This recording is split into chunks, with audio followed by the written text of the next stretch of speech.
Welcome to day 264 of our DeSo journey. I'm Ed Krasenstein here with my twin brother, Brian, and we have two very special guests with us today. You know Chase Steely, he's been on our show before, and his friend and somebody who has just joined DeSo, Rudy Karsan, is with us today. And we're gonna really get to talking to them in the show.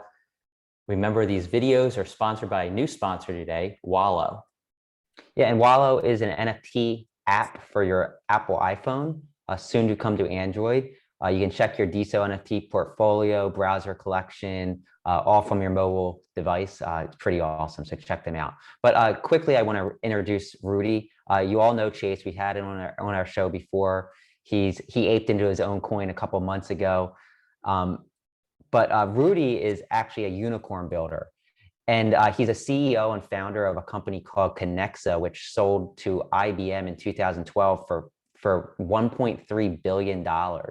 And from there, he transitioned to his investment firm, Carlani Capital, where they invested in Web 2.0 properties.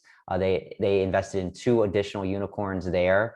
Carlani has since transitioned to web tech and harder technologies like desalination.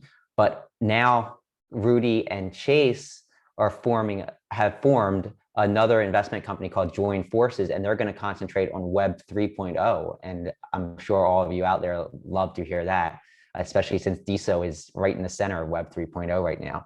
But Ed, let's get to the news, and then we're going to get back to Rudy and Chase to talk about what they're doing. And there's some pretty incredible things.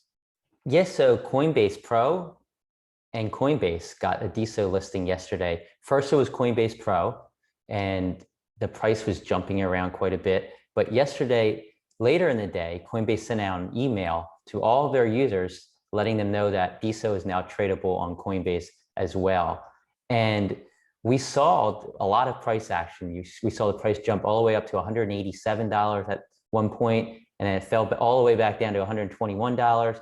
And currently it sits at the time of filming this video, about $164.46. So there's been a lot of action. I think it's been positive for the most part, and we'll see what today holds. I think, we're going to see a lot of stuff. We're going to see more news from DeSo. We're going to hear more about the Octane Fund and companies that were funded by that. And I think that's going to create some more buzz around the cryptocurrency. So today should be a good day. I think the rest of the week should be a good week. And, who's telling what the future holds?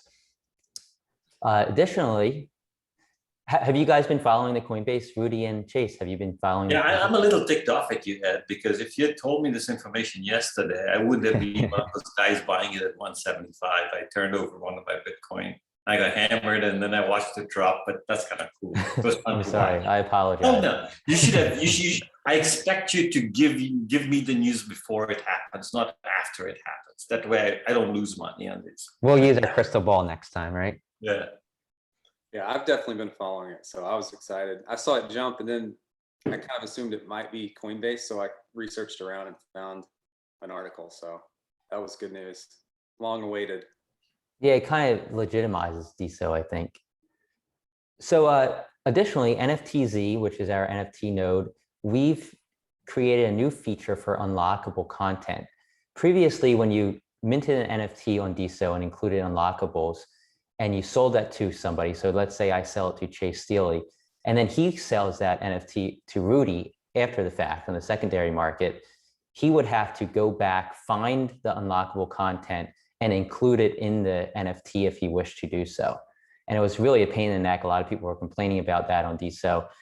But we've come up with a way on NFTZ so that when you go to retransfer or resell that NFT on the secondary market, you're going to be prompted with the previous unlockable content. And if you click on that, it will automatically transfer that unlockable content with the NFT to the next buyer. So it makes it a lot easier for transferring the unlockables until DeSo comes up with a better way to allow transfers to just continue on with the NFT when they're transferred. But yeah, so that's NFTZ. We've noticed a big sell-off of creator coins on DeSo in the last 24 to 48 hours. There's been a lot of big sell-offs. I know Arts has sold some. I know some other big names have sold some DeSo. A lot of anonymous accounts have sold DeSo. Brian and I noticed this morning that an anonymous account that held a bunch of our coins sold about $40,000 worth of our coin this morning. So it's interesting to see. I mean, I don't think you got to look at it as a negative. It just means your coin value is lower and more people can buy in, and you can earn more founder reward when they do. So don't get discouraged if you're seeing that. I think it's just something that's happening with the Coinbase listing. People want to, maybe move some to Coinbase so they can play around with day trading, and maybe they just want to offload some as the price goes up. So it's something that I think was kind of expected, and I think we'll probably see a little more of that for the next few days, but we'll have to wait and see. And finally, before we get to Rudy and Chase, I want to mention Natterheads. Our NFT project Natterheads, we have our last and final drop for the Genesis series tomorrow at 2 p.m. Eastern time in a Clubhouse room. We're dropping number 84 through 98 of the 100 card series for first bid of 0.75 DeSo. Number 99 is going to be auction format. It's going to be a 2-minute auction for the Saving the Survivors charity. So all those funds will go to Saving the Survivors. And number 100, the final card, the final NFT in the series, will also be an auction format for 2 minutes. And we're going to have a $250 Natterhead coin giveaway during the Clubhouse room. And then after we auction off those 100, we auction off number 100, we're also doing a special holiday collaboration with Izzy. She actually created some Natterheads and worked with us in creating 5 special edition Natterheads that will also be auctioning off. Chase, you actually own number 1 of the Natterheads. Yeah, I somehow grabbed that one, but I'm feeling pretty good about grabbing it after hearing all this, because I wasn't sure. I hadn't looked at the updates yet, but this sounds exciting. Yeah, like so much happened on DeSo, so we were busy with NFTZ, so it would kind of put things on the back burner, but we're finally having this. There's some special holiday edition ones thrown in there, so we're excited about it. It's going to be fun. Clubhouse rooms are always fun. But let's get on to Chase and Rudy. Yeah, so welcome, first of all. I know we had Chase before, probably about a month ago or so. But Rudy, you refer to yourself as a unicorn builder. You just opened your coin, I think yesterday or the day before, and you just dropped the founder reward to 9%, I think. So your coin is open. People can buy your coin. That's kind of exciting. But you say you're a unicorn builder. What would you say a unicorn builder is? So I've probably started about 12 businesses in my life, one of which was able to become a unicorn in the days when they were rarer, like 10 years ago. They were much more unusual. A lot of the businesses I started failed. So kind of being a unicorn builder is somebody that knows and understands how to scale. So for example, with another company called Phenom, which acquired the unicorn status, I spent 4 or 5 hours a week with them, all around setting the strategy, scaling, growing. And it's a B2B software company in the enterprise space that basically allows applicants of big companies to have an Amazon-like experience rather than fill out a 45 to 60-minute form before they get the job. And so there are a whole bunch of things that I've learned over the years around scaling companies. And the part that's exciting with joint forces is that when Chase and I are working on a deal, if we believe that the founder is going to be scalable to unicorn status, we'd be willing to work with them to the extent that they allow us. Like, we're not going to push ourselves onto them. It would be by invitation only, their invitation to us. But we can be fairly helpful in kind of thinking through finding talent, creating the strategy, understanding where the drivers might be, which in this space of Web 3.0, it's very different, and it's really cool. It's really fucking cool. I like it. So like, what made you want to transition to Web 3? Like what did you see in Web 3 that you said, hey, we got to start looking for a unicorn within this space because this is the future? Let me answer the question this way. Since the inception of the country, since the inception of the country, America has been battling aristocracy versus meritocracy. And we've always tried to figure out a way to reward kind of everything associated around hard work and being smart. and that we kind of overthrow the kings, the ones that create these castles with the moats so that you can't attack them. And in that battle between aristocracy and meritocracy, what happens is meritocracy bubbles up. The smartest people become the kings, the monarchs of the new world. They create the castles, the moats, and they live in them. And exactly that same thing happened in Web 2.0, right? There's a lot of scramble that took place. Everyone thought it was a level playing ground. The people who were the smartest with either the most clout or the greatest level of intelligence or the harshest or the cruelest or the fastest or whatever, or the luckiest, were able to create these castles, whether they be Bezos or Gates or whomever it might be. I really honestly believe Web 3.0 won't allow the creation of kings. I think the way it's structured is it's impossible to build a castle. Now, I know somebody's going to prove me wrong, but it might take 40 years for somebody to prove me wrong rather than 5 years. So I'm the ever optimist. We've got about 40 years worth of no castles or moats where we can freely roam the terrain, and it's really cool. So that was my reason for the shift. And I really do believe that society gets enriched with more culture and artists and people that don't fight, basically. It's really hard to fight in 3.0, right? Because your interests are combined. And if you look at the history of the planet, when humans combined and cooperated, they tend to do better. When they fight, there's some new innovation that comes in, but it's usually a time that it's a down cycle. People are angry. And people come from one of two places, from a place of power and ego or from a place of love and kindness, right? And when we're cooperating, we're coming in from the latter. When we're fighting, we're coming in from the former.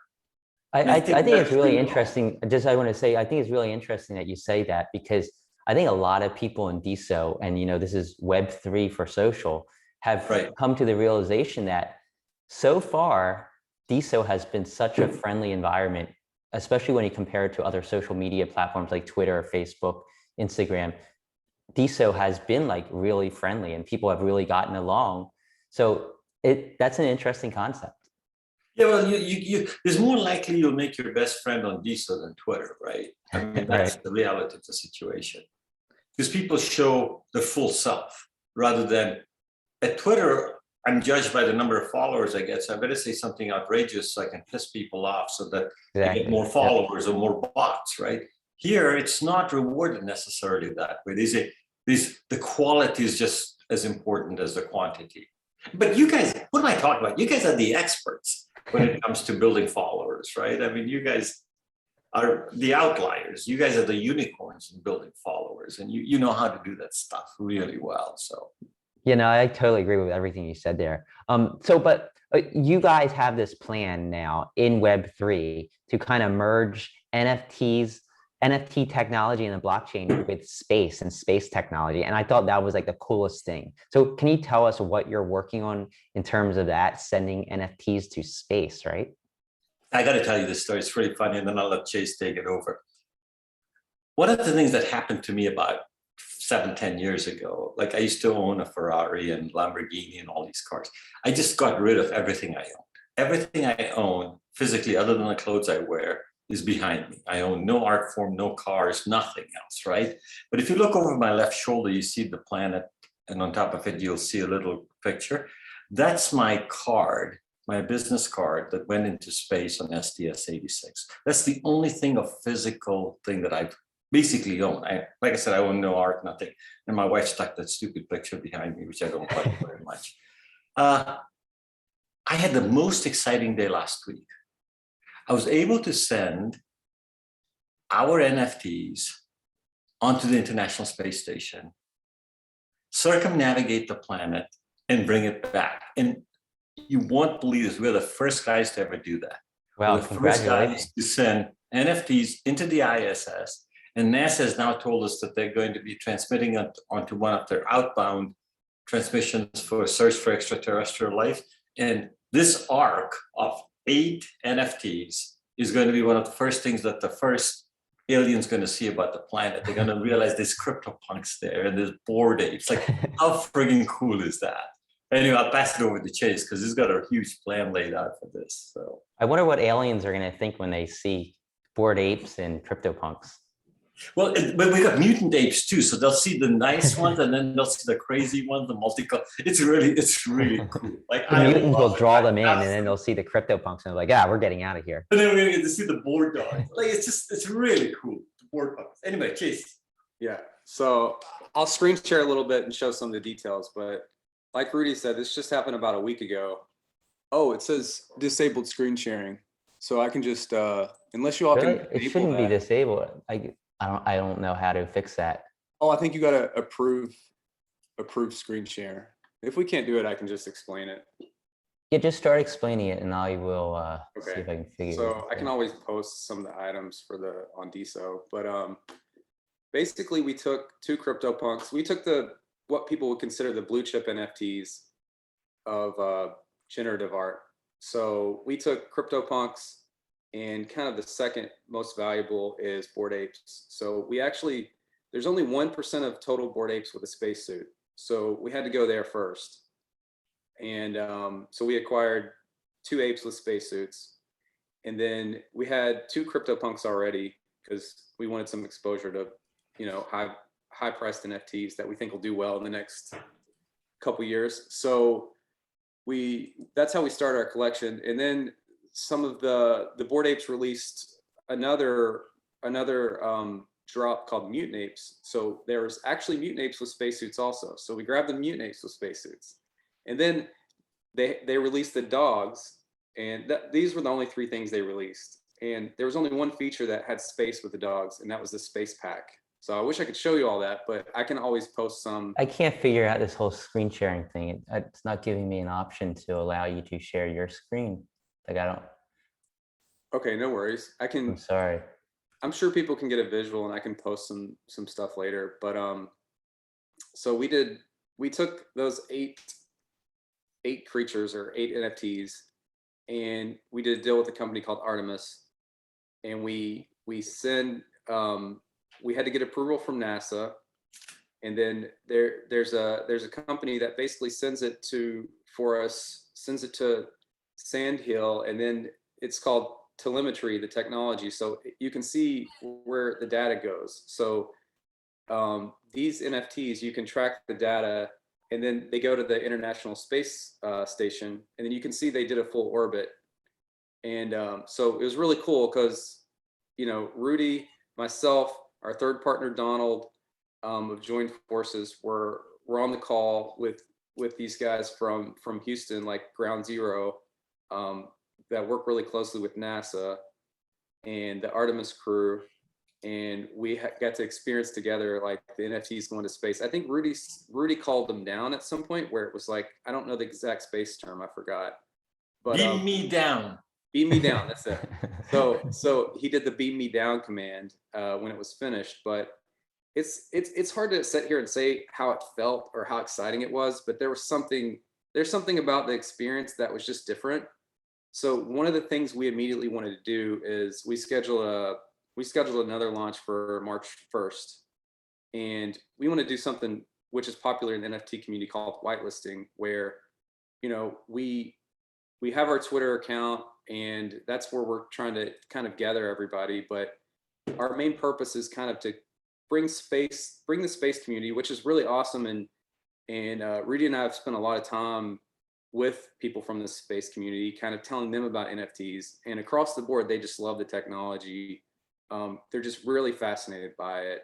And obviously we spent time in the NFT world talking to people about space. So we thought these communities really can benefit by coming together and giving attention to each other, speeding along the evolution of the collective whole of each different domain. So we like the idea of that. And like Rudy said, we beamed them to the stars. That was just something extra that ended up happening. So are you going to send DeSo NFTs to space on March 1st? That's one of the things I was going to mention. I definitely am going to send DeSo NFTs. And how are you going to choose which ones?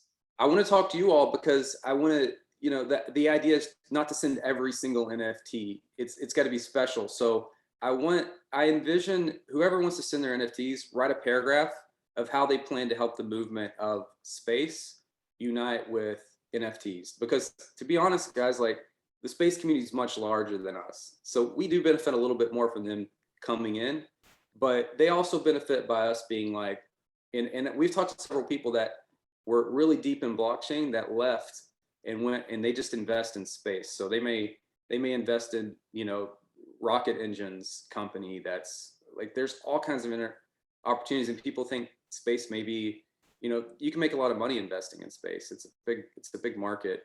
So we want to unite those two things, and we see it coming anyway. So let's speed it up and make it happen faster. So this is kind of our attempt to do that. So just a paragraph about how you can help this movement and support it would be great. And where should that paragraph be sent? Where should people send that paragraph? I think I'd like to ask you all basically how to structure that the best, because you all are the DeSo, you know. Well, I mean, they could just send you a DM on DeSo and Diamond app. DM would be great. Yeah, Diamond app, DM. Always read my DMs. So we can just do it, and then we can whitelist certain items. We go the step further. We'll say, send us a digital picture of your item, and we'll kind of store them away, and basically just store them in a file, and we'd send them over. And then, you know, some people could be part of the launch potentially. So we can just take it pretty far and just kind of make it up as we go. That's the rough draft kind of plan, but I love that. Like anybody out there listening that has an NFT they want sent to space, you can actually have one of your NFTs sent to space by contacting Chase. Write up a paragraph about how we can best merge NFTs and the space community, and Chase will get it done. Sounds good. Yeah, and it's like Rudy had this experience. Maybe he wants to talk about it, but it's like once you send him NFT, once you send them to space, it's like, how do you sell them? You're automatically like a diamond holder, holder. You don't want to sell. So it's more valuable to you, but it's not necessarily so we can flip them and make money. I don't think we'll ever sell ours, but who knows? Yeah, well, you are the very first NFTs ever to go to space. So even, you know, Bored Apes and CryptoPunks are already super valuable. They sell for millions of dollars. But now you have the first CryptoPunk to be in outer space. So I wonder like how much value that adds if you find the right collector. And like you say, you don't plan to sell them, but there's always a value to them. So that's awesome that you guys were the first to do that. And you got to be careful with Chase, right? Because we were having this discussion, the three of us, Donald, Chase, and I. And like, I don't collect things. I'm not a collector. And I go like, we should just build this art, send it out, and then if somebody wants to buy it, great, wonderful. I'll move on. I've never collected anything in my life. Well, I used to, but not anymore. And then we went through this experience, and I was completely enamored by it. I mean, I was like, shit, this was like a multiverse, a metaverse experience. No, I'll change it. It was like a multiverse experience because it actually took place above the planet. Like I felt my brain and my emotions experienced an event where I felt like I touched the face of God. Like it was insanely powerful. Right? I felt like I was lifted into the plan. Like I've been fortunate. I've even landed on an aircraft carrier, right? I've even ridden some of those. I've been catapulted off aircraft carriers. Like I've been close to the space shuttle. I was under it, standing under it on the day it launched. I've been inside, but this was like, I felt like I was in space rather than being around the things that go to space, right? So I'm all excited about it. And then out of all the pieces that we have, the one I like the most is the Bored Ape with the eyes closed, because that's the way I think. I think when I'm thinking, I kind of sit back and I'm like this. Next thing I know, this jerk here picks that NFT and uses it as his signature. So you got to be careful of it, right? I was like, geez, like I can't believe you took it. Well, I control it right now, so screw you. But never mind. It was all in good fun. But if you love space, and if you want to have an outer worldly experience, and you really want to touch the face of God, get in touch with Chase, because those things will happen to you as you watch your NFT circumnavigate the planet. You'll feel like this is beyond the metaverse. You'll feel like in the multiverse. You will feel like you're in space. Like I almost guarantee you that because it happened to me. That sounds amazing. So That's I what I do have a question. experiences. So you sent multiple NFTs to space. Do you know which one technically went to space first? Like, is there a way to Yes. say? Yeah. Yes. Well, the 8 went in unison together first. We made sure of that. We sent some other NFTs like kind of personal items, digital, and non NFTs as well, like just digital items. But yeah, the 8 were the first official ones. We made sure of that, and this is just kind of, I mean, it's awesome. Rudy and I have a call with a group called Explorer One that just invests in space stuff today, just primarily to learn, but maybe to invest. But it's just, we like learning both worlds, and the more we learn, the more we realize that it's just like the space community is like, how much longer do we need to convince everybody that space is the future? Like, when will everybody get it? And then blockchain's like, well, how long do we have to convince everybody that blockchain's the future? Like, so we're both really kind of similar, and it's like, let's just work together in a some kind of way to explore and be creative, and we're trying to, you know, make that happen faster. This is our 264th straight video, but sitting here talking to you guys, I feel like it might be our 264,000th straight video, and we're like in 2300 or something. we're in an alternate universe. Might as well be. I mean, who knows? That's awesome. So check out Rudy's new account on DeSo, Rudy Karsan. He'll be tagged down below. I think this is amazing, and like Chase said, contact him. He wants to send DeSo NFTs to space, maybe in March. I think this is incredible. I feel like we're 100 years ahead of time. Rudy, thanks for joining us. I think that you're brilliant. I think that everything you're doing is just so forward looking. And maybe we can have you guys on again as you send NFTs to space in the future. Maybe we can do like a live video where they're being sent to space. That would be really cool. We should partner with these guys, Jason. Maybe their show on March 1st we'll have a special seat for the ones who're sending their NFTs to space, and then we'll give them the video that they can show snippets of as we make this. That would be amazing. We could live stream I don't know if you all have done a live stream, but we could live stream the launch. I want to say before the video ends, Rudy's officially that ape, and it is his profile pic. So that's his character. Cool. No, he stole it. The eyes closed, and it looks like he's thinking really deep. But also, the Twitter account is Join Forces NFTs as well. Okay, cool. That's where the space community is. So we want to converge, but we'll be able to tell people about DeSo from that platform to come. You know, so it's all linked. Yeah, and I hope, Rudy, you continue to post on DeSo and continue to inspire us with your insights about the future and about technology, because I think you have a plethora of it to give to the community. Thank you very much, and thanks for having me on the show. I'm really honored, and you know, we decided to make our first public broadcast on this show. So this is the first time we've ever announced publicly what we did, and now I'll be following up with the information on our Twitters and all that. So thank you all. Thanks for giving us such an inordinately long period of time. That's very generous of you. And till the next time, take care, guys. Thanks, we appreciate it. Thanks again, guys. Appreciate it.